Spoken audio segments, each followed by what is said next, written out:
നമ്മുടെ new born ബേബീസിന് അവർക്കൊരു 4 മാസം ആവുന്നവരേക്കും പ്രോപ്പറായിട്ടുള്ള ഒരു സ്ലീപ്പ് സൈക്കിളൊന്നും ഉണ്ടാവാറില്ല അല്ലേ. ശരിക്കും പറഞ്ഞു കഴിഞ്ഞാൽ അവരൊരു 16 മണിക്കൂർ 17 മണിക്കൂർ വരെയൊക്കെ ഉറങ്ങുന്നുണ്ടാവും ഒരു ദിവസം. പക്ഷേ 1 മണിക്കൂർ ഉറങ്ങുക അല്ലെങ്കിൽ 2 മണിക്കൂർ ഉറങ്ങുക, അത് കഴിഞ്ഞിട്ട് വീണ്ടും ഉണരുക, ഈ ഒരു പാറ്റേണിലായിരിക്കും പോയിക്കൊണ്ടിരിക്കുക. രാത്രിയെന്നോ പകലെന്നോ ഉള്ള വ്യത്യാസമൊന്നും ഇല്ലാതെ ഈ ഒരു രീതിയിലായിരിക്കും അവർ ഉറങ്ങിക്കൊണ്ടിരിക്കുന്നത്. ഒരു 4 മാസമൊക്കെ ആവുമ്പോഴായിരിക്കും അവർ പ്രോപ്പറായിട്ടുള്ള ഒരു സ്ലീപ്പ് സൈക്കിളിലേക്ക് വരാനായിട്ട് തുടങ്ങുന്നതാണ്.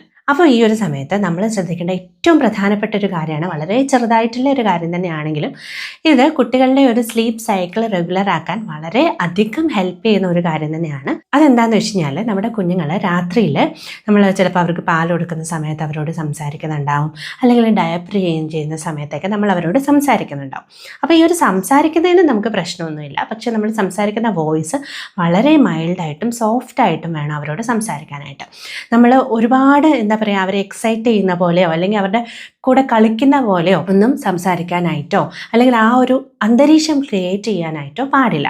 അതുപോലെ തന്നെ പകൽ സമയത്ത് നമ്മൾ അവരുടെ കൂടെ കൂടുതൽ സമയം സ്പെൻഡ് ചെയ്യുക, അവരുടെ കൂടെ കൂടുതൽ കളിക്കാനായിട്ടും അവരെ കൂടുതൽ എൻ്റർടൈൻ ചെയ്യാനായിട്ടും ഒക്കെ ശ്രമിക്കാവുന്നതാണ്. ഈ ഒരു ചെറിയ കാര്യം ചെയ്യുന്നതിലൂടെ വളരെ വലിയ ഡിഫറൻസ് നമ്മുടെ കുഞ്ഞുങ്ങളുടെ സ്ലീപ്പ് സൈക്കിളിൽ വരുത്താനായിട്ട് സാധിക്കും എന്നാണ് നമ്മുടെ അമേരിക്കൻ അക്കാഡമി ഓഫ് പീഡിയാട്രിക്സ് പറയുന്നത്.